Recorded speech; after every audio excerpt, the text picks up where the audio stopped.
அனைத்துலக ஆன்மீக அன்பர்களுக்கு வணக்கம். திருவாக்கும் செய்கர்மம் கைகூட்டும் செஞ்சொல் பெருவாக்கும் பீடும் பெருக்கும் உருவாக்கும் ஆதலால் வானூர் மாணிமுத்தனை காதலால் கூப்புவார்தம் கை. இன்றைய வீடியோவில் நம்ம பார்க்கக்கூடிய தலைப்பு அப்படிங்கிறது சனிப்பெயர்ச்சி. சனிப்பெயர்ச்சி அப்படிங்கிறத பற்றி தான் நம்ம பார்க்க போகிறோம். முதல்ல என்னுடைய குலதெய்வத்தையும் காவல் தெய்வத்தையும் நவகிரகங்களையும் பஞ்சபூதங்களையும் வணங்கி நான் இந்த பதிவை தொடர்றேன். அதாவது சனிப்பெயர்ச்சி அப்படின்னு நம்ம பார்க்கும்போது சனி பகவான் சரியான தமிழ் வருடம் குரோதி வருடம் பங்குனி மாதம் 15ஆம் தேதி இரவு மணி 9:44க்கு, இதுவே ஆங்கில தேதி அப்படின்னு பார்த்தீங்கன்னா 2025 வருஷம் மார்ச் மாதம் 29, தமிழ் பங்குனி 15 தேதி. இந்த தேதியில் இரவு 9:44க்கு கும்பராசியிலிருந்து மீன ராசிக்கு பெயர்ச்சியாகி போகிறாங்க சனி பகவான். அதாவது இது வரைக்கும் தன்னுடைய சொந்த வீடான கும்ப வீட்டில் மூலத்திரிகோண வீட்டில் இருந்து மீன வீட்டுக்கு பிரவேசிக்கிறது அப்படிங்கிறத பற்றியும் இதனால் ஏற்படக்கூடிய பலன்களை பற்றியும் தான் நம்ம பார்க்குறோம். இதில் 12 ராசிக்கு என்ன விதமாக பலன்கள் இருக்கும் அப்படிங்கிறத பார்க்குறோம். பொதுவாக ஒவ்வொரு ராசிக்கு தனித்தனி வீடியோவும் பார்க்குறோம். இதில் சனி பகவான் யார் அப்படின்னு கேட்டிங்க அப்படின்னா சூரியன் புத்திரன் தான் சனி. சனியின் புத்திரன் மாந்தி. அதாவது சனியின் புத்திரன் மாந்தி அல்லது குளிகன்னு சொல்லுவாங்க. இதில் சனியினுடைய நிலை அமைப்பு என்ன அப்படின்னு கேட்டிங்கன்னா சனி மேற்கு திசைக்கு அதிபதி, மேற்கு திக்குக்கு அதிபதி. சூரியன் கிழக்க உதித்து மேற்கு மறைகிறாங்க. அதுக்கு நேர் எதிராக இருக்கக்கூடிய பிளானட் யாருன்னு கேட்டிங்கன்னா சனி பகவான். அதாவது 12 ராசிகளில் காலபுருஷனுக்கு 7ஆம் வீடுன்னு சொல்லக்கூடிய துலாம் வீட்டில் உச்சமடையக்கூடியவரும் மேஷத்தில் நீச்சமடையக்கூடியவருமான இந்த சனி பகவான் இருள் கிரகம் என்றும் நீதி கிரகம் என்றும் நீதி பாரபட்சமற்ற நீதிவான் அப்படின்னு நம்ம பார்க்குறோம். அதாவது ஒரு நீதிபதி என்ன பண்ணுறாங்க அப்படின்னா தவறுகளை விசாரித்து மரண தண்டனையாக இருக்கலாம், ஆயுள் தண்டனையாக இருக்கலாம், தங்களுடைய உணர்வுகளுக்கு அப்பாற்பட்டு நீதி வழங்குறாங்க. அந்த ஒரு தன்மையில் தான் சனி பகவான் அப்படின்ற ஒரு கிரகம் அமைப்பு அப்படிங்கிறது இருக்குது. அவருக்கு ஈவு இரக்கம் அப்படிங்கிறதுலாம் கிடையாது அப்படின்ற அச்சம் மக்களிடையே நிறைய இருக்குது. அப்படிலாம் கிடையாது. ஒரு தனிப்பட்ட ஒரு நபருடைய ஜாதகத்தில் ஏற்பட்டிருக்கக்கூடிய கர்ம வினைகள் என்ன அப்படின்னு பார்த்துட்டு அதுக்கான சரியான பலாபலன்கள் என்ன அப்படிங்கிறத கொடுக்கறதுல சனி பகவான் சரியான ஒரு நிலையில் இருக்கிறாரு அப்படிங்கிறதுனால தான் நம்ம அவரை நீதிமான் அப்படின்னு சொல்கிறோம். அவருக்கு வச்சிருக்க பேர் ஒரு சரியான பேர் தான். இவர் மேஷத்தில் நீச்சமடைகிறார் அப்படிங்கிறதுனால மேசராசிக்காரங்களை பாதிக்க மாட்டார் அப்படின்ற ஒரு கருத்தும் இருக்குது. இந்த 12 ராசிகளில் முதலாவது ராசியில் தான் சனி பகவான் நீச்சமடைகிறாரு. சனி பகவான் பொறுத்த வரைக்கும் மேற்கு திக்கில் தான் பலம் அதிகம். அதாவது மேற்கு திக்கு அப்படின்னு பார்க்கும்போது மிதுனம், துலாம், கும்பம் மேற்கு திசை. இதில் கும்பராசியில் திக்பலம் அடைகிறாங்க. ஒரு ஜாதகத்தில் 7ஆம் வீட்டில் சனி பகவான் நிற்கும்போது அந்த சனி பகவானுக்கு 7ஆம் வீடு மேற்கு வீடு அப்படின்னு பேர்.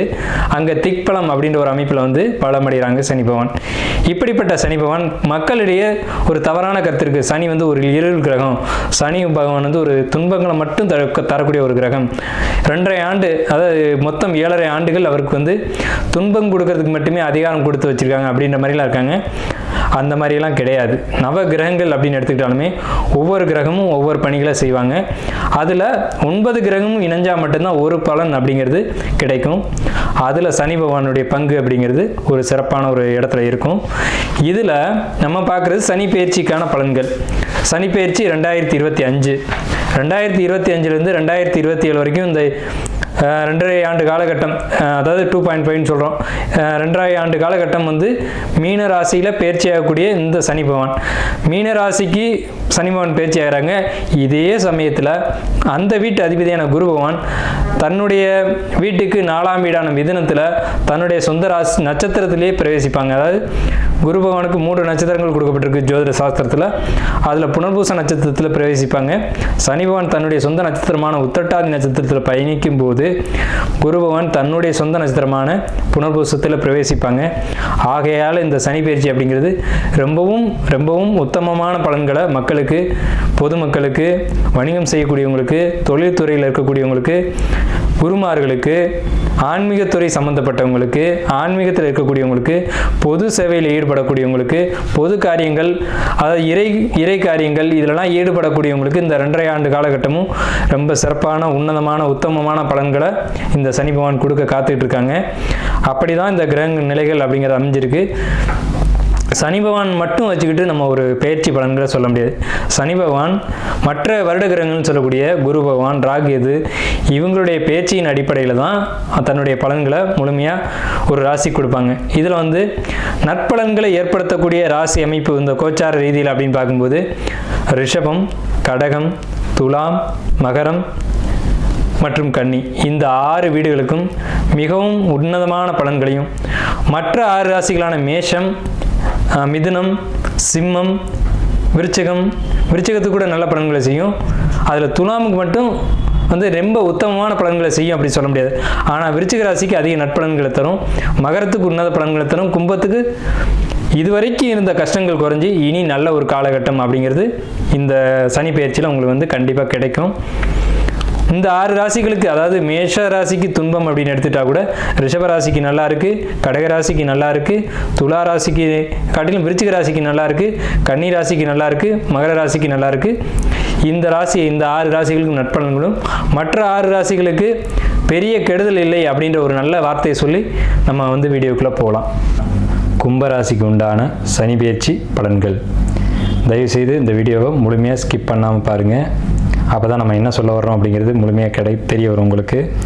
அதே மாதிரி உங்களுடைய பொன்னான நேரத்தை இதுக்கு ஒதுக்கி பார்க்குறீங்க அப்படின்றப்போ உங்களுக்கு ஜோதிடம் சம்மந்தப்பட்ட தகவல்களும், ஆன்மீகம் சம்மந்தமான தகவல்களும், உங்கள் வாழ்க்கையை முன்னேற்றத்துக்கான ஒரு வழிவகையான ஜோதிடமும் பரிகாரங்களும் நம்ம வழங்கிட்டு வர்றோம். இந்த சேனல் நீங்கள் சப்ஸ்கிரைப் பண்ணுங்கள். இது மூலமாக உங்களுடைய வாழ்க்கை பிரகாசமாகட்டும் அப்படின்னு கேட்டுக்கிட்டு உங்களுடைய பொன்னான நேரத்தை ஒதுக்கி இந்த வீடியோ முழுமையாக பாருங்கள் அப்படிங்கிற ஒரு விண்ணப்பத்தோடு நம்ம வீடியோக்குள்ளே போகலாம். கும்பராசிக்கு உண்டான சனிப்பெயர்ச்சி பலன்கள் 2025 முதல் 2027 வரை. அது சனிப்பெயர்ச்சி எப்போ அப்படின்னு பார்த்தீங்கன்னா 2025 மார்ச் மாதம் 29ஆம் தேதி அன்றைக்கு இரவு மணி 9:44 சரியான தமிழ் அப்படின்னு பார்க்கும்போது குரோதி வருஷம் கடைசி மாதமான பங்குனி மாதம் 15ஆம் தேதி இரவு மணி 9:44 பேச்சு ஆகுது. இந்த பேச்சில் நம்ம என்ன சார் பண்ணலாம், என்ன பண்ணால் நமக்கு யோகத்தை கொடுக்கும் அப்படின்ற ஒரு எதிர்பார்ப்பு உங்கள்கிட்ட இருக்கலாம். அதுக்கான விஷயத்தை நம்ம சொல்கிறோம். நீங்கள் சிவனை வழிபடக்கூடியவங்களாக இருக்கும் பட்சத்தில் உங்கள் வீட்டுக்கு அருகில் இருக்கக்கூடிய சிவன் ஆலயங்களுக்கு சென்று அங்கே நவகிரகங்களை வழிபாடு பண்ணுங்கள். இந்த நேரத்தில், இந்த சனி பகவான் பேர்ச்சி ஆகக்கூடிய நேரத்தில். இல்லை சார் நாங்கள் பெருமாளை கும்பிடக்கூடிய ஒரு மார்க்கத்தில் இருக்கோம், வைஷ்ணவ மார்க்கத்தில் இருக்கோம் அப்படின்னு சொல்லக்கூடியவங்க பெருமாள் கோயிலுக்கு போய், உங்கள் வீட்டு பக்கத்தில் இருக்கக்கூடிய பெருமாள் கோயிலுக்கு போயிட்டு, நான் ரொம்ப தூரம்லாம் போக சொல்ல, அருகில் இருக்கக்கூடிய பெருமாள் கோயிலுக்கு போயிட்டு ஆஞ்சநேயரை வழிபாடு பண்ணுங்கள். ஏன்னா சனி பகவானுடைய ஒரு கட்டை அவிழ்த்தவரே ஆஞ்சநேயர் தான். அவரால் சனி பகவானுடைய ஆதிக்கத்தை குறைக்க முடியும். அவர் கொடுக்க வேண்டிய நல்லது கெட்டதை இவர் சரி செய்ய முடியுன்ற ஒரு கணக்கு இயற்கையில் இருக்குது. ஸோ இப்படிப்பட்ட இந்த கும்பராசிக்காரங்களுடைய குணங்கள் எப்படி இருக்கும் அப்படின்றத முதல்ல பார்ப்போம். அடுத்து கிரக நிலைகளை பார்ப்போம், அடுத்து பலன்களை பார்ப்போம். ஃபர்ஸ்ட் கும்பராசி அப்படின்னாலே கோயில் கோபுர கலசம் அப்படின்னு அர்த்தம். கோயில் கோபுர கலசம் பிரகாசமாக தெரியும், எல்லார் கண்ணுக்கு தெரியும், தூரம் இருந்து பார்த்தாலே தெரியும். கோயில் அப்படின்னாலே பொதுமக்களுக்கானது அப்படின்னு அர்த்தம். அப்போ கும்பராசிக்காரங்க தனிப்பட்ட நபர்களில் உலகத்துக்காக, சொல்லப்போனால் பிறருக்காக படைக்கப்பட்ட மக்கள் அப்படின்னு அர்த்தம். மற்றவங்களுக்கு நல்லா இருக்கணும் அப்படின்னு நினைக்கக்கூடியவங்க யாருன்னா கும்பராசிக்காரங்க தான்.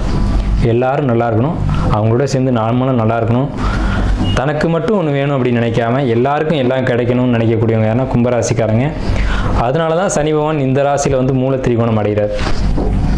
ஸோ அப்பேற்பட்ட உயர்வான குணங்களை படைத்தவங்க கும்பராசிக்காரங்க. அதனால தான் கும்பம் கோயில் கோபுரத்துக்கு மேலே கலசமாக இருக்குது. அந்த கும்பம் எங்கே இருக்குது பார்த்தீங்களா? உங்களுடைய சின்னம் உயரமான இடத்துல இருக்குது. அப்போ உங்களுக்கும் பிரபஞ்சத்துக்குமான ஒரு தொடர்பு எப்பவுமே இருந்துக்கிட்டு இருக்கும். இயற்கையில் ஒரு அமானுஷ்ய சக்தி, மந்திரம், மாந்திரிகம், தந்திரம், யந்திரம், இந்த விஷயங்கள தொடர்பு, குறி சொல்லக்கூடிய அமைப்பு, இதெல்லாம் கும்பராசிக்காரங்களுக்கு நிறையவே இருக்கும். இந்த வீடியோ ஸ்கிப் பண்ணாமல் முழுமையாக பாருங்கள். அப்போ தான் நம்ம என்ன சொல்ல வர்றோம் அப்படின்றது தெரியும். அப்போது இப்பேற்பட்ட உயர்வான அமைப்புடையவங்க கும்பராசிக்காரங்க அப்படின்றத சொல்லிட்டோம். கும்பராசிக்காரங்களை முன்னாடி விட்டு பின்னாடி பார்த்தோம்னா பாம்பு நடந்து போகிற மாதிரியே இருக்கும். ஒரு பாம்பு உள்ளே பூந்து போகிற ஒரு தோற்றம் இருக்கும். அந்தளவுக்கு விவேகமும் உடையவங்க கும்பராசிக்காரங்க. வேகம் இருக்கும், விவேகம் இருக்கும், ஆற்றலும் இருக்கும். அதே நேரத்தில் எந்த விஷயத்தை எப்படி செய்யணுன்ற சிறப்பான அறிவும் அவங்கள்ட்ட இருக்கும். ஒரு இடத்துல வேகம் இருந்தால் விவேகம் இருக்காது, விவேகம் இருந்தால் வேகம் இருக்காது. ஆனால் ரெண்டும் கலந்த ராசிக்காரங்க யாருன்னா கும்பராசிக்காரங்க தான். இந்த ராசியில் அவிட்டம் 3-4 பாதங்களும், ஷர்பத்தினுடைய நட்சத்திரமான சதயம் 4 பாதங்கள் உடையாமலும், பூரட்டாதியினுடைய 1-2-3 பாதங்களும் இருக்குது. அப்போ இந்த ராசி சனி பகவானுடைய ராசி, சனி மூல திரிகோணம் அடையக்கூடிய ராசி. ஆனால் இங்கே ஒரு செவ்வாயினுடைய பகை கிரகத்தினுடைய நட்சத்திரமும், ராகுவினுடைய நட்சத்திரமும், குருபவனுடைய நட்சத்திரமும் பொதிஞ்சிருக்கு. அப்போ ஆன்மீகம், இறை நம்பிக்கை, இறை வழிபாடுகள் இது சம்மந்தப்பட்டவங்க தான் இந்த கும்பராசியில் அதிகமாக பார்க்க முடியும். எந்த குடும்பத்தில் இறை வழிபாடு அதிகமாக இருக்குதோ அந்த வீட்டில் தான், எந்த குடும்பத்தில் பூர்வ புண்ணியங்கள் அதிகமாக இருக்குதோ, டெபாசிட் இருக்கோ, அந்த குடும்பத்தில் தான் கும்பராசிக்காரங்க அதிகமாக பிறப்பாங்க. கும்பராசிக்காரங்க பிறந்துட்டாங்கனாவே அந்த குடும்பத்தில் அவங்களுக்கு வளர்ச்சி இருக்கோ இல்லையோ, அவங்களுக்கு முன் பின் பிறந்த குழந்தைகளுக்கு யோகங்கள் அதிகம் அப்படின்ற ஒரு கான்செப்ட் ஜோதிடத்தில் இருக்குது. ஸோ இது கும்பராசினுடைய குணம் மட்டும்தான். இப்போ கிரக நிலைகளுக்கு வருவோம். 2ஆம் இடத்து ராகு, மன்னிக்கணும், ராசியில் ராகு. அது சந்திரன், உங்களுடைய சந்திரன் இருக்க இடத்துலேயே ராகு பகவான் இப்போ கோச்சாரத்தில் வரப்போகிறாங்க. 2லேருந்து ராசிக்கு வர்றாங்க. அப்போ ராசியில் மூலத்திரிகோணத்தில் இருக்கக்கூடிய சனி பகவான் தன்னுடைய வீட்டுக்கு 2ஆம் வீட்டுக்கு போகிறாங்க. எப்போ நடக்குது? இது மார்ச் 29 நடக்குது. ராகு பகவானுடைய பேச்சு மே 18 நடக்குது. குரு பகவான் மே 14 அன்னைக்கு உங்கள் ராசிக்கு 5ஆம் இடத்துக்கு பேச்சாகிறாங்க. அதே சமயம் ராகுகேது பேச்சில் மே 14 அன்னைக்கு கேது பகவான் உங்கள் ராசிக்கு 7ஆம் இடத்துக்கு பேச்சாகி வர்றாங்க. இப்போ தான் விசேஷமான ஒரு அமைப்பு என்னன்னு கேட்டிங்கன்னா, உங்கள் ராசிக்கு 5ல் குரு கெஞ்சினாலும் கிடைக்காதுன்னு பழமொழி. 5ல் குரு கெஞ்சினாலும் கிடைக்காது அப்படின்னா என்ன அர்த்தம்? ஒரு ஜாதகத்தில் 5ஆம் இடத்துக்கு குரு வருது அப்படின்னாலுமே அங்கே யோகம் வேலை செய்ய ஆரம்பிச்சிருச்சு அப்படின்னு அர்த்தம். இவ்வளோ நாள் ஏதேனும் கஷ்டங்களில் உங்கள் ஜாதக ரீதியாகவோ கோச்சார ரீதியாகவோ, கோச்சார கிரக அமைப்புங்கிறது 20% மட்டும்தான். அதை வச்சுட்டு இந்த 7.5 சனியை மட்டுமே வச்சுட்டு ஓடின ஜோசியெல்லாம் இருக்காங்க. அது 7.5 சனி என்னை பொறுத்த வரைக்கும் 7.5 சனியில் உடன்பாடு இல்லை அப்படின்ற கருத்து தான் சொல்லுவேன். அப்புறம் ஏன் சார் கோச்சார பலன் சொல்கிறீங்க அப்படின்னா, இது 20% பொருந்தும், சுய ஜாதகம் 80% பேசும். கோச்சார கிரகங்களுக்கு ஒரு சம்பவத்தை நடத்தக்கூடிய ஒரு தனிப்பட்ட தன்மைகள் இருக்குது. அதனால தான் நம்ம கோச்சார கிரகங்களை பார்க்குறோம். ஆனால் முழுமையாக கோச்சார கிரகங்கள் ராசி பலன் அப்படிங்கிறது இல்லை. 80% சுய ஜாதகம் தசாபுத்திகளும் 20% மட்டுமே கோச்சார கிரகங்களும் பேசும் என்பது தான் உண்மை ஜோதிடத்தில். ஸோ அப்போ இது பொய்யா அப்படின்னா பொய்யும் கிடையாது, இதுவும் உண்மை. சுய ஜாதகத்தை கண்டிப்பாக பார்க்கணும். ஒரு 6 மாதத்துக்கு ஒரு முறையாவது, முடிஞ்சவங்க 3 மாதத்துக்கு ஒரு முறையாவது ஜோதிடர் பார்த்து அவங்கள எனக்கு காலம் எப்படி இருக்குது அப்படிங்கிறத கேட்டுக்கோங்க. ஏன்னா ஜோதிடம்ன்றது மிகப்பெரிய ஒரு விஷயம். ஸோ உங்கள் குடும்ப ஜோசியர்ட்டையோ அல்லது எங்களை மாதிரி ஜோசியர்ட்டையோ கொடுத்து உங்கள் ஜாதகத்தை பார்த்துக்கிறது அப்படிங்கிறது உத்தமமான விஷயம். ஆனால் 5ல் குரு கெஞ்சினாலும் கிடைக்காது. அப்போ 5ல் குரு ஏன் கெஞ்சினாலும் கிடைக்காது அப்படின்னா, உங்கள் ராசி குரு பகவான் 9ஆம் பார்வையை பார்ப்பார். ராசிக்கு ராகு வந்திருக்கார். அவர் பிரம்மாண்ட கிரகம். நல்லதை பிரம்மாண்டமாக கொடுப்பாரா, கெட்டதை பிரம்மாண்டமாக கொடுப்பாரான்றதான் கேள்வி. அப்போ குரு பகவானுடைய ஒளி ராகு கிடைச்சா நல்ல விஷயங்களை பிரம்மாண்டமாக கொடுப்பார் அப்படின்னு அர்த்தம். சரிங்க சார், இப்போ 5ல் குரு இருக்கார். அவருக்கு 5ஆம் வீட்டை அவர் பார்க்கணும் இல்லையா, குரு பகவான் பார்க்கணும் இல்லையா. உங்களுக்கு 9ஆம் வீடு. உங்களுக்கு 9ஆம் வீடு அப்படிங்கிறது பாக்கியஸ்தானம் பேர். உங்களுக்கு கிடைக்க வேண்டிய எல்லா பாக்கியங்களையும் அந்த வீடு தான் வச்சுருக்கும். அதாவது உங்கள் ராசிக்கு 9ஆம் வீடு. அந்த வீட்டை குரு பகவான் பார்த்தா, அந்தணன் தனித்து நின்றால் அவதிகள் மெத்த உண்டுன்னு அவர் நின்று 5ஆம் வீடு பாதிக்கும். ஆனால் அவர் பார்த்த 3 வீடுகள் யோகத்தை கொடுக்கும். 5, 7, 9 இந்த 3 இடங்களை பார்ப்பார் அவருடைய பார்வையா. உங்கள் ராசிக்கு அது 9ஆம் வீடும், உங்கள் ராசிக்கு அது 11ஆம் வீடும், உங்கள் ராசியும் 9, ராசி 11 இந்த 3 இடங்களை உங்கள் ஜாதகத்தில் பார்க்குறாங்க. அட் த சேம் டைமில் உங்களுடைய 11ஆம் வீட்டை சனி பகவான் சேர்ந்து பார்ப்பார். அப்போ குருவும் சனியும் சேர்ந்து ஒரு பாவத்தை, உங்களுடைய 11ஆம் பாவத்தை பார்க்குறாங்களே, இதில் என்ன மைனஸ் என்ன ப்ளஸ் அப்படிங்கிறத நீங்கள் தெரிஞ்சுக்கணும். அதை தெரிஞ்சுக்கிட்டால் தான் வாழ்க்கையை வந்து சிறப்பாக நீங்கள் பயணிக்க முடியும். அப்படிங்கிறனால தான் நம்ம சொல்கிறோம். சேமிப்பு, வரவு, பொருளாதாரம் இதை பொறுத்த வரைக்கும் ரொம்ப சிறப்பான காலகட்டம். உடல் நலம், ஆரோக்கியம், அண்ணன் தம்பி சகோதர உறவுகள், சித்தப்பா பெரியப்பா உறவுகள், இதுகளை பொறுத்த வரைக்கும் இவங்களுடைய சப்போர்ட் கிடைக்கின்ற காலகட்டம்.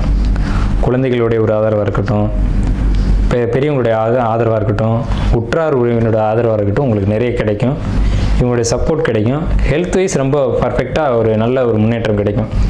இப்போ வந்து உங்களுக்கு 8ஆம் இடம் சொல்லக்கூடிய இடத்துல இது நாள் வரைக்கும் பிரச்சனை இருந்தது. இனி உங்களுடைய உடம்பு வந்து பர்ஃபெக்டாக குணமாகும் அப்படிங்கிற ஒரு கான்செப்ட் இருக்குது. இது வந்து நடக்குமா நடக்காதா அப்படின்னு நீங்கள் நினச்சா கூட அது சொல்ல முடியாது. கண்டிப்பாக நடக்கும் அப்படிங்கிறத உண்மை. ஏன்னா உங்கள் ராசியை குரு பார்க்குற, ராசின்றது ஜாதகர், அவர் குருன்ற சுபகிரகத்தினோட ஒளி விழுந்துருச்சு அப்படின்னால உடம்பு முழுமையாக ஆரோக்கியமாக இருக்கும் அப்படிங்கிற கான்செப்ட் இருக்குது. அதை காட்டிலும் மனசு தெளிவடைஞ்சிடும். மனசு தான் முதல்ல ரொம்ப முக்கியம். மனசு தெளிவாகி தைரியமாகிடும். மனசு தைரியமாகிடுச்சு அப்படின்னா உடம்பு தெளிவாகிடும். கடன் பிரச்சனை, இந்த இடத்துக்கு நீங்கள் வருவீங்க. கடன் பிரச்சனை அப்படிங்கிறது நீங்கள் மீண்டு வந்துட்டீங்க இன்னமும் கடன்லேருந்து பெரிய அளவில் மீண்டு வரக்கூடிய அமைப்பு அப்படிங்கிறது கும்பராசிக்கு உண்டு. கடன் பிரச்சனை தான் சார் இப்போ கும்பராசிக்கு பெரிய கேள்வியாக இருக்குது. என்னன்னு கேட்டிங்கன்னா 12 7 8 4 நாடோனின் சனி எட்டோனி இருந்திட தனம் உயிர் சேதமாகும் தனிச்சிறை மானபங்கம் தன்னறிவானே மோசம் மனைவிட்டு மாடிவிட்டு மாநகரம் மேவானே அப்படின்னு சொல்லியிருக்காங்க. அப்போ இந்த இடத்துக்கு சனி பகவான் வராரே, 2ஆம் இடத்துக்கு சனி பகவான் வந்தால் கண்டச்சனின்னு பேர், கழுத்தில் சனி இருக்குன்னு பேர். அதுதான் இப்போ நம்ம பாடல் மூலமாக சொன்னோம். 12 8 என்பான் 4 ஏறிட சனியே இருந்திட 8 தனமுயிர் சேதமாகும் தனிச்சிறை மானபங்கம் தன்னறிவே மோசம் தன்னறிவானே மோசம் மனைவிட்டு மாடிவிட்டு மாநகரம் மேய்வானே. அதாவது அந்த நகரத்தை விட்டே வெளிநகரம் போவான் அப்படின்ற ஒரு அமைப்பு இருக்குது. அதை குரு பகவானுடைய பார்வை ராசியை பார்க்கறதுனால கண்ட்ரோல் பண்ணுது. அப்போ இந்த சனி பகவான் 2க்கு போன நேரத்தில் குரு பகவான் 5க்கு போய், அதே நேரத்தில் உங்களுக்கு 8ஆம் இடத்துல இது நாள் வரைக்கும் இந்த கேது பகவான் 7ஆம் பாவத்துக்கு ஏறி குரு பகவானுடைய ஒளி உங்களுக்கு 9ஆம் இடத்துலையும் 11ஆம் இடத்துலையும் ராசியும் ஏக காலத்தில் பார்க்கறது அப்படிங்கிறது மிக உத்தமமான உன்னதமான காலகட்டம். மாணவர்களை பொறுத்த வரைக்கும் கடந்த காலகட்டங்களில் நீங்கள் பண்ண சேட்டையினால் ஏற்பட்ட படிப்பு தடை, இடமாறி படித்தது, இதெல்லாம் நிறைய நடந்துச்சு இல்லையா? அதெல்லாம் இனிமேல் நடக்காது. இப்போ எக்ஸாம் ரிசல்ட் வரப்போகுது. இந்த கிரகப்பயிற்சிகள் நடக்கும்போது ரிசல்ட் வரும். இப்போ 10th 11th வந்து இப்போ எக்ஸாம் 12th எழுதிட்டு இருக்காங்க. ரிசல்ட் வரும்போது பாருங்கள் நல்ல மார்க் கிடச்சிருக்கும். ஆனால் கடந்த காலகட்டங்களில் ஒரு ஸ்கூலை விட்டு இன்னொரு ஸ்கூல் போய் படித்ததெல்லாம் நடந்துச்சு. அதுக்கு காரணம் இந்த நீங்களா இல்லை கிரக சூழ்நிலைகளா அப்படிங்கிறதுக்குள்ளே நான் வரல. ஆனால் நடந்தது உண்மை அப்படிங்கிறது உண்மை. படிப்பதற்கு எடுத்ததெல்லாம் உண்மை. ஆனால் படிப்பில் இந்த தடைகள் விலகி இப்போ நல்லா படிக்கக்கூடிய காலகட்டங்கள் வந்திருக்கு. நல்ல மார்க் ஸ்கோர் பண்ணி நல்ல இடத்துக்கு போகக்கூடிய ஒரு காலகட்டம் வந்திருக்கு. உங்களுக்கு 2 கூடியவன் குரு, அந்த வீட்டில் இன்றைக்கி சனி. உங்களுக்கு விசேஷமே யானை முடி மோதிரம் போடுறதான். இந்த யானை முடி மோதிரம் போட்டிங்க அப்படின்னா ரொம்ப விசேஷமாக இருக்கும். 2 கூடியவன் குரு அப்படிங்கிறதுனால. எழுத்து அப்படிங்கிற இடம் 2ஆம் இடம். அப்போ எழுதக்கூடிய இடத்துல அந்த மோதிரம் இருக்கணும். யானை முடியை வெள்ளியில் செஞ்சு போடணும். மெலிசாக தான் போடணும், ரொம்ப ஹார்டாக போடக்கூடாது. இந்த விஷயத்தை கடைப்பிடிங்க. மாணவர்களை பொறுத்த வரைக்கும் இந்த விஷயம் நான் சொல்லுவேன். கல்லூரி படிப்பை படிக்கக்கூடியவங்களுக்கு அவ்வளவு சிறப்பான காலகட்டம் இல்லை. கல்லூரி படிப்புகளை தடை ஏற்படுத்தும், அரியரை வைக்கும். அரியர் வச்சு ஃபஸ்ட் இயர் செகண்ட் இயர்னா ப்ராப்ளம் இல்லை, தேர்ட் இயராக இருந்தால் கவனமாக படிங்க அப்படின்றது தான் நான் சொல்லுவேன். அதே நேரத்தில் ஆராய்ச்சி படிப்புகள் படித்தவங்களுக்கு கடந்த காலகட்டங்கள் சிறப்பாக இருந்தது. பிஹெச்டி பண்ணுறவங்க அல்லது ஒரு டாக்டரு மருத்துவம் சம்மந்தப்பட்ட படிப்பு படித்தவங்களுக்கு கடந்த காலகட்டங்கள் நல்ல சிறப்பாக இருந்து இதுக்கு மேலேயும் சிறப்பாக தான் இருக்கும். அதே மாதிரி கல்லூரிக்கு முதலாக போகணும்னு நினைக்கிறவங்க 12th எழுதிட்டு கல்லூரிக்கு போகணும்னு நினைக்கக்கூடிய கும்பராசிக்காரங்களுக்கு நிச்சயம் இந்த காலகட்டம் நல்ல மார்க் கிடச்சி, நல்ல கல்லூரியும் கிடச்சி, நல்ல படிப்பு கிடச்சி, அந்த படிப்பின் மூலமாக எதிர்காலத்தில் வெற்றியும் கிடைக்கும்ன்ற அமைப்பு உடைய ஜாதகத்தில் இருக்குது. இப்போது விஷயத்துக்கு வருவோம். 2ல் சனின்னு நான் மறுபடியும் சொல்கிறேன். 2ஆம் இடம் கழுத்தில் சனி. அப்போ உயிர்கண்டம் அப்படிங்கிற ஒரு அமைப்பு இருக்குது. 2வது விஷயம், உயிர்கண்டம் உங்களுக்கு நடக்க போகிறது இல்லை. ஏன்னா ராசி குரு பார்த்துட்டார். இன்னும் ஒரு 18 மாதங்களுக்கு இடையில் உங்களுக்கு உயிர்கண்டம் எதுவும் வராது. அதுக்குள்ளேயும் சனியினுடைய மாற்றங்கள் நிறைய நடந்துடும். சரிங்களா? அதில் பேச்சு சம்மந்தமான ப்ராப்ளம் வரும். நீங்கள் ஒன்று சொல்லி அது யாரை பற்றி என்ன சொன்னீங்களோ அது வேறு மாதிரி திரிக்கப்பட்டு அங்கே போய் மிஸ்கம்யூனிகேஷன் ஆகி ப்ராப்ளம் ஏற்படக்கூடிய ஒரு அமைப்பு உண்டு. அதனால் பேச்சுவார்த்தைகளை மட்டும் கட்டுப்படுத்துங்க கும்பராசிக்காரங்களுக்கு எந்த இடத்துலையும் மைனஸ் இல்லை. இப்போ மட்டும் தான் மைனஸ் சொல்லியிருக்கேன். பேச்சு வார்த்தை அந்த இடத்துல மட்டும் கொஞ்சம் கவனமாக இருக்கணும். கடன் பிரச்சனை இல்லை. வீடு நிலம் சொத்து வாங்கணும்னு ஆசைப்படுறவங்களுக்கு வீடு நிலம் சொத்து இதெல்லாம் அமையும். சொத்து சம்மந்தமான ப்ராப்ளத்தில் இருக்கவங்களுக்கு அந்த ப்ராப்ளம் கிளியர் ஆகும். இதுக்கு பேர் இப்போ நடக்கிற சனி பவனுக்கு பேர் வந்து பாதச்சனி. நான் ஏற்கனவே சொன்னேன், 7ரை சனியில் எனக்கு அவ்வளோ உடன்பாடுகள் இல்லை. அதில் ஏகப்பட்ட கருத்தியல் இருக்குது. ஏதாவது 7ரை சனி இருக்கவங்களுக்கு ஒருத்தருக்கு மட்டும் பாதிக்கும், ஒருத்தருக்கு பாதிக்காது. கும்பராசியில் ஒரு கோடி பேர் இருக்காங்கன்னா 1 கோடி பேருக்கு அதே மாதிரி பாதிப்பு ஏற்படுதானே? இல்லை. அதில் 50 லட்சம் பேர் வந்து நல்லா வாழ்கிறாங்க. 50 லட்சம் பேர் மட்டும்தான் அடி வாங்குறாங்க. அதில் பெரிய அடியும் இருக்குது, சின்ன அடியும் இருக்குது, அடியே விழுகாதவங்களும் இருக்குது. அப்போ இதில் வந்து 7ரை சனி எங்கே இருக்குன்னு நம்ம ஏற்றுக்க. அப்போ இதுக்கு பின்னாடி வேறு ஏதோ ஒரு விஷயம் இருக்குது அப்படிங்கிறத சிந்திக்கணும். அதுதான் சுயஜாதகம் அப்படின்ற ஒரு கான்செப்ட். ஆனால் இது வந்து பொதுவாக சொல்லணும் அப்படின்றதுக்காக பாதச்சனி அப்படின்ற கான்செப்ட் சொல்லியிருக்கேன். பாதச்சனி காலகட்டங்களில் நல்ல விஷயங்கள் நடக்கும் அப்படின்ற ஒரு அமைப்பு இருக்குது. அந்த நன்மைகள் நிச்சயமாக உங்களுக்கு நடக்கும். அது உடல் ரீதியாகவும் பொருளாதார ரீதியாகவும் சொத்து நிலம் சார்ந்த விஷயங்களாகவும் இருக்கும். யாருக்கு என்ன வேணும்னு ஆசைப்படுறீங்களோ, அதாவது ஒரு சிலருக்கு குழந்தை வேணும்னு ஏக்கம் இருக்கும், ஒரு சிலருக்கு சொத்து வேணும்னு ஏக்கம் இருக்கும், ஒருத்தருக்கு உடம்பு நல்லா இருந்தால் போதும்னு ஏக்கம் இருக்கும். இப்படி பலதரப்பட்ட கருத்தியல் இருக்கும். அவங்கவுங்களுக்கு என்னென்ன தேவையோ அதை இந்த காலகட்டத்தில் கிடைக்க செய்வாங்க இறைவன். அதை நான் ஆரம்பிக்கும் போதே ஒரு விஷயம் சொன்னேன். சனி பகவானை கட்டுப்படுத்தக்கூடியவங்க யாருன்னா ஆஞ்சநேயர் தான். ஆஞ்சநேயருக்கு வெற்றிலை மாலை சாற்றி வழிபாடு பண்ணுறதுன்றது கும்பராசிக்கு மிக மிக பெரிய விசேஷம். அது இந்த வருடத்தில் செய்கிறன்றது ரொம்ப ரொம்ப பெரிய விசேஷம். நீங்கள் வேறு கருத்தியல் உங்களுக்கு இருக்கலாம். ஆஞ்சநேயர் எப்படி இருந்தாலும் எல்லாத்தையும் அடக்கி ஆளக்கூடிய தன்மை அவர்கிட்ட உண்டு. அதனால தான் வாயு புத்திரன்னு சொன்னாங்க. கும்பராசி காற்று ராசின்னு பேர். கும்பம் காற்று ராசி. அப்போ காற்றினுடைய புத்திரன் தான் ஆஞ்சநேயர். அதுலேயும் ராகு உங்கள் சந்திரன் மேலே இருக்குது. அப்போ சந்திரன் மேலே இருக்கக்கூடிய ராகு என்ன செய்யும் அப்படிங்கிறதையும் யோசிக்கணும். சந்திரன் மனோகாரகன், ராகு போகக்காரகன். தலையில் ஏறி உட்காந்துட்டான். பேராசைகளை தூண்டி விட்டு ஆட்டி வச்சு பார்த்துடும் ராகு. பேராசைகள் தாண்டாம அடிச்சுன்னா என்ன தெரியுங்களா? பேராசை மாதிரி உலகத்தில் ஒரு எதிரியே கிடையாது ஒரு மனிதனுக்கு. இரவில் விழிக்க வைக்கும், பகலில் தூங்க வைக்கும் பேராசை. புரியுதுங்களா? இரவில் விழிக்க வச்சு பகலில் தூங்க வைக்கிது பேராசைன்னா அப்போ அதுக்கு பின்னாடி மனிதன் அழிய போகிறான்னு அர்த்தம். பேராசைகள் மட்டும் ஒரு மனிதனுக்கு இருக்கக்கூடாது. பேராசைகள் இருக்கக்கூடாதுன்னு வாழ்ந்து காட்டிய ஒரு மனிதன் யாருன்னா சிரஞ்சீவியாக சப்த சிரஞ்சீவிகளில் ஒருத்தர் அனுமன். இன்னமும் அவர் வாழ்ந்து கொண்டிருக்கிறதா ஐதீகம். இன்னைக்கும் நடக்குது, இன்னைக்கும் சாட்சிகள் இருக்குது. எங்கெல்லாம் ராமாயணம் படிக்கப்படுதோ அங்கெல்லாம் ஆஞ்சநேயர் வர்றாரு. இன்னைக்கும் லைவாக நடந்துகிட்டு இருக்கு. அப்படிப்பட்ட பெருமை வாய்ந்த ஆஞ்சநேயரை நீங்கள் பிடிக்கணும். உங்கள் ராசி மேலே ராகு இருக்க இந்த காலகட்டத்தில், உங்கள் ராசிக்கு 2ஆம் இடத்துல சனி இருக்கக்கூடிய இந்த காலகட்டத்தில், உங்கள் ராசி மேலே ராகு இருக்க அதை குரு பார்க்கக்கூடிய இந்த காலகட்டத்தில், உங்களுக்கு 7ஆம் வீட்டில் கேது இருக்கக்கூடிய காலகட்டத்தில், கேது தான் அனுமன், ராகு தான் அனுமன், குரு தான் அனுமன், சனி தான் அனுமன். இந்த கிரகங்களை கட்டுப்படுத்தக்கூடியவர். இந்த கிரகத்துக்கு நல்ல பலன்களை கொடுக்க வைக்கிறதுக்கான அதிகாரி ஆஞ்சநேயர் தான். மொத்தத்தில் சொல்கிறேன், கும்பராசி அனுமன் வழிபாடு எடுத்துக்கோங்க. ரொம்ப ரொம்ப ரொம்ப பெரிய விசேஷம். ராமான் எங்கெல்லாம் படிக்கப்படுதோ அங்கெல்லாம் அனுமன் இருப்பார். நீங்கள் ஆஞ்சநேயர் கோயிலுக்கு கூட போவேனாங்க, ராமான்னு சொல்லுங்கள் போதும், அந்த இடத்துல அனுமன் நிச்சயமாக இருப்பார்.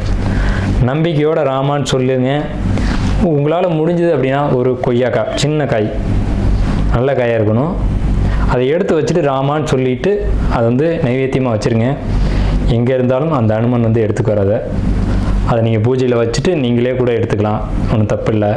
ஆனால் கும்பராசிக்கு இந்த காலகட்டத்தில் இந்த பாதச்சனி நடக்குது அப்படின்னு சொல்லக்கூடிய காலகட்டத்தில் இந்த ராமா அப்படின்ற வார்த்தை உங்களை வாழ வைக்கும் அப்படின்றத சொல்லி கும்பராசிக்காரர்களுக்கு வாழ்த்துக்களையும் நன்றிகளையும் தெரிவித்து இந்த வீடியோ நிறைவு செய்வோம்.